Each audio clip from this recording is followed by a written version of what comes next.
everybody, it's Teyana of the Sports Fanatic, and I have two very special guests with me today in the heart of the fashion district. Welcome to New York.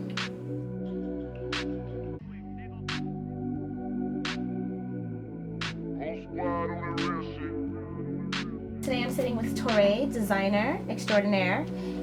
Tell everyone a little bit about yourself and how you got to where you are now. My dad.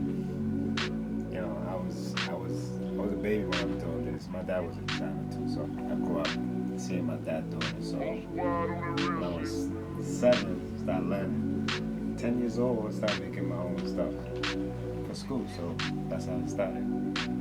So since then, I never stopped.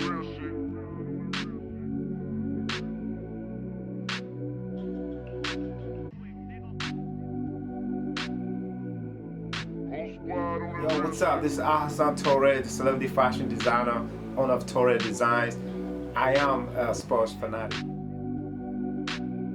So Toure, to the right of you, we have the beautiful Teyana Taylor. As I understand it, you're coming out with your own clothing line. So can you get into for me how you and Toure hooked up to create what your line is going to be? Well, Toure's actually been making my clothes since I was like 6.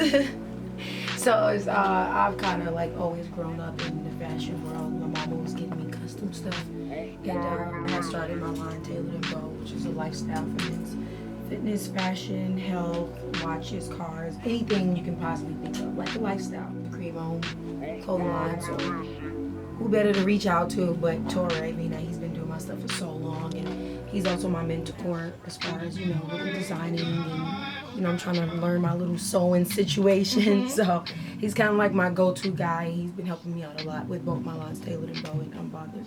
Okay. Let me ask you about Tailored and Bow. What made you decide to start off with a menswear line instead of women's wear as your own? Well, first when I started Tailored and Bow, it was more about, like I said, it being a lifestyle, it being like kind of like a one-stop shop. Like we wanted to like build a brand, marketing, you know what I'm saying, consulting, styling here and there. But when we started doing the photo shoots, it turned more into like a magazine lifestyle to where the athletes was like, oh, can I get a cover of Tailored and Bow? So it was pretty dope. And then as we were dressing them and styling them, I was like, I can make this stuff myself. You know what I'm saying? I had so many ideas, even with just the stuff that I was pulling. And I was like, I can make this myself.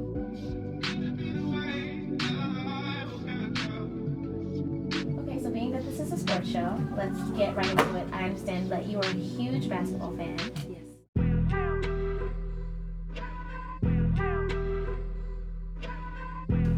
So how I got into basketball was because I was playing it like in middle school. I always loved it, but I was like playing ball, I was skateboarding, I was all over the place. Like one of those kids that just wanted to do everything. So it's like when you're around it all day, like you eventually wind up playing 2K3 with them. You know what I'm saying? Like, or watching basketball, like, but for some reason I always enjoyed it. You know what I'm saying? So I was just watching.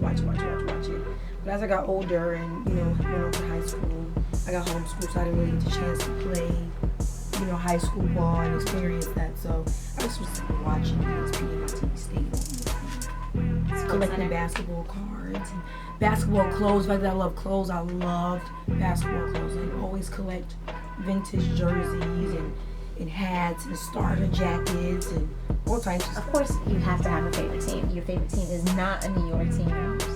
What's your favorite team? The Bulls, of course. Everybody knows that though. You know what I'm saying? Then my second favorite team is the Knicks. All right. Okay, I can let that.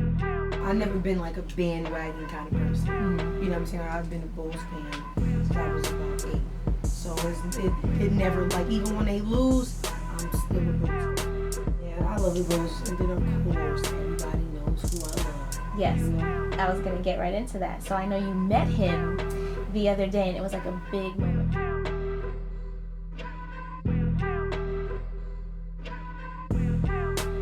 We're talking about the iconic Michael Jordan. So I understand that you met him recently. And was it at a function? You guys were crossing paths? How did that whole situation occur? And that is the true definition of patience.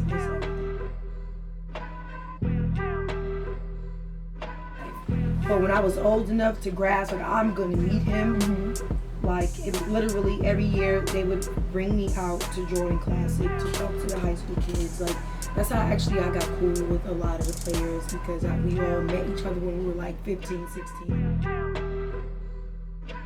It freaked me out because he always knew who I was. He always requested me, you know, to come to the Jordan Classics. Like, he knew what was up. So I was like, oh my God, I cannot get to like, why can't I get to this dude? So when he said that he was going to be at the Jordan Classic this year, being a motivational speaker, you know what I'm saying? Speaking to the young boys, you know what I'm saying? Like, to actually have an opportunity to sing the national anthem at the actual game, which was completely amazing, you know what I'm saying? No, I'm gonna meet him. I'm 23, and I made a promise to myself that I would meet Michael Jordan when I turned 23 years old. This is my 23rd birthday. This is my 23rd birthday year. You know what I'm saying? So I was like, Mom, all I want is some Little Debbie cakes and to meet Michael Jordan for my 23rd birthday. You know what I'm saying? I got that. It was so cute because on my birthday, my mom and my step-pops, they bought me, because I have like this little man cave in my apartment. They got the nooch cave, like, it was so cute. Everything bull. Real party stuff. You know what I'm saying? But it was so dope. That's how much I love him. So it's kind of like, that alone already made me feel close to, you know, to Jordan. I'm like, okay, that's cute. And then it's like later on down the line to actually sing the national anthem at the Jordan Classic and then actually meet him was amazing. Right here, what's up, T? Everybody know Michael Jordan was. What's up, T? Oh my God, don't touch me. No. Because it was so, you know what I'm saying? I was so shocked, and plus, I'm too cool for school, so you're not even going to see me crying right now. Like, I'm wiping my tears, like, he can't see me crying. My swag is too cool. But I couldn't believe it. He was just like, oh, what's up, T? Like, he just knew what was up. You know what I'm saying? He gave my own nickname. He gave me my own nickname. He could have called me T. He could have said, oh, how you doing, sweetie? He was just like, oh, what's up, T? Oh, what's up? You know, MJ, what's up? Right. Like, because you know, then the Harlem kicked back in. You know what I'm saying? Like, the fan in me was crying. Then pairs of Jordans do you think you own? Rough estimate. Including the ones you threw away? Sure. Why not? I couldn't even count, honestly. Because it's so many. So it's like the fact that I'm a true like Jordan fan, I would buy them and then still get them. Even with, when I had my games in the summer league and stuff, they would always send Jordan jerseys and basketball shorts, socks, send my players whatever they needed. You know what I'm saying? So they always show love. So I can't even count how many pairs of Jordans I had on top of the ones that I was getting for free. I just want my own company. I need threes. But I'm not a hype beast. I hate the whole just getting Jordans because they're Jordans. I haven't seen some ugly colorways. Ugly's ugly. Whack is whack. You know what I'm saying? Like, if I don't like it, I don't like it. I'm not really into the whole, like, any and everything. I'm getting it because it's dope and it's in the now. You know? Like, And you're crying. Had to get your swag back. got my swag back. And Ask was for like, your kicks. ask for my kids. And then, did you guys have like a moment to yourselves, or was it just like a We quick? did. That's what made it so dope. Because even if you see the video, even though it's only 15 seconds, we're not supposed to. Even though it's only really 30 seconds altogether, you see where you have people, like, especially in this big ass industry, like, people that act like they care or act like they're listening and they're really like, what color do you want? Da da da da. Or if I press him about something, he was like, oh, word, like, we heard that from, we heard of that. Yeah, we'll give you a shoe. You know what I'm saying? And as far as selling them, like, you know, like, we'll get there. You know what I'm saying? Like, I love the fact that it was kind of like real swaggy. You know what I'm saying? But he was into it and he seen my passion. And I was standing up for what was mine. I'm like, I'm the queen of Jordans. Who? They told you? Oh yeah, they told me. Okay. As long as you know. You know what I'm saying? I'm fine. Just a Moments like that, you just your first thing in your mind is not to pull out your phone and ask for a picture. The first thing on your mind is just you can't stop staring at this person. So imagine a passionate person, someone that's passionate about his game and you know what I'm saying, about his sneakers. It's bigger than his sneakers, it's his game. You know what I'm saying? Like I watch all the 30 for 30s. You know what I'm saying? Like that. And also it give you more knowledge and make you appreciate it more. A lot of good 30 for 30s, but the Detroit Pistons, like, it was a really, really good one. And it also showed how everybody had this Jordan rule, like, you know what I'm saying? Which these are things that we already knew, but you never know in depth. Made his game better. You know what I'm saying? Like, you just knew that he was great. You knew he worked hard.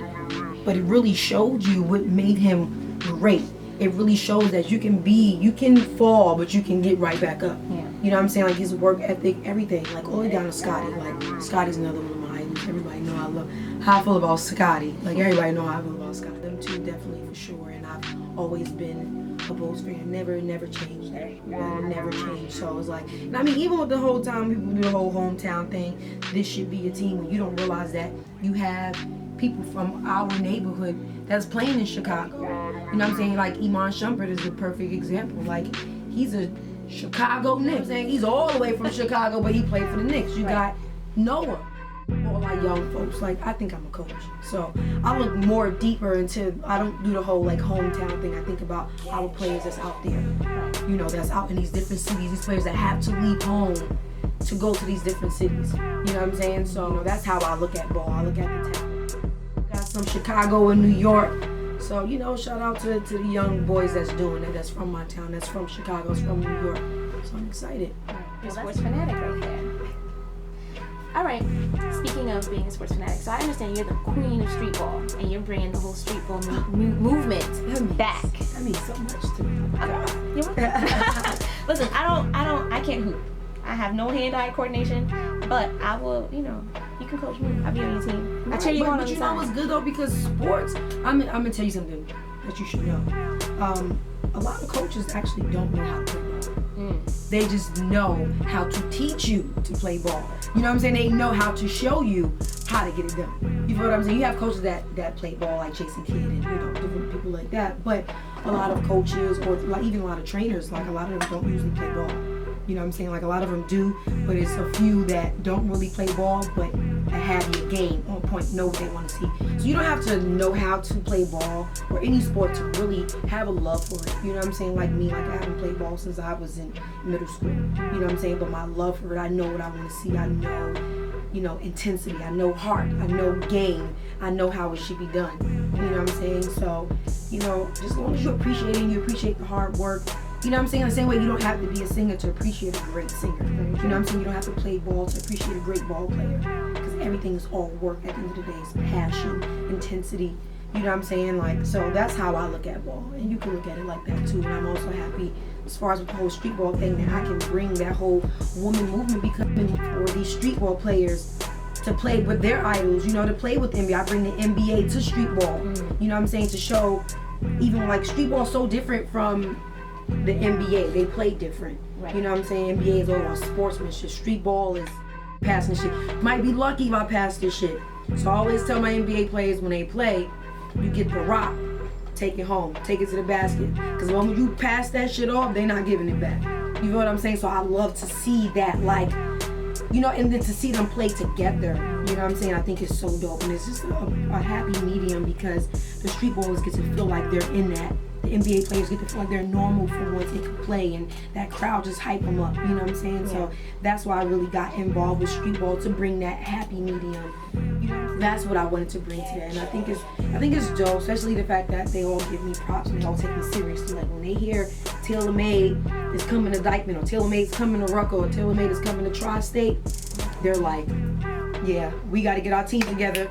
Taylor Made is a team to beat. You know what I'm saying? Like that's the team that people feel like they gotta put in extra work. Yeah. You know what I'm saying? So I'm definitely excited about that. I love basketball. So, you know, anyway, especially now I'm a singer, I have to be more careful. I can't be playing and being rough. So it's like I want to at least live my dream, if that means whether I'm coaching my teams or owning my teams. You know what I'm saying? Like just doing what Tailored and Bold, you know, for athletes, styling athletes, and making a whole lifestyle for them. You know what I'm saying? So I think this is pretty cool. Yeah, I mean how street ball work is you have a squad, but when they want to play, everybody come out. And you know when the NBA players come, you gotta let them get their rock because they gotta leave early. You know what I'm saying? You get the NBA players maybe every other game, so you gotta make sure you have a squad for when the NBA players come. You know what I'm saying? And you make sure you have a squad for when they're not there. You know what I'm saying? So I mean, it changes every summer, you know what I'm saying? Because as you build your movement, as you build your brand, you get bigger players, bigger street ball players. That's like, okay, I want to play to where our roster sometime, like you can ask my step pops, like our roster gets out of control sometime where it's like, well, who do we bench? Who do we start? Because everybody we got an ego. You know what I'm saying? Like street ballers, NBA players, like I'm starting. Some of them don't even want to leave the game.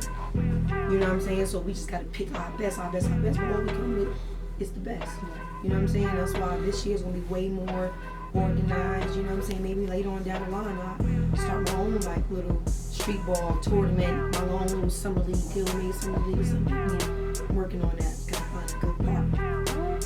We look forward to that. Yes, thank you. What's the craziest street ball game you can remember? Ooh, I would have to say the craziest is probably back in the days when I used to watch the N1 DVDs. Excuse my sneakers, I spilled juice on them. But the N1 DVDs is probably the best. And that's really what I go for. I miss that. I feel like street ball is still that, but they lose that a little bit. You know what I'm saying? Like everybody's so busy on trying to score, which of course we need to score, we need to win. You know what I'm saying? What's poppin', y'all? It's your girl Teyana Taylor, and you're watching The Sports Fanatic.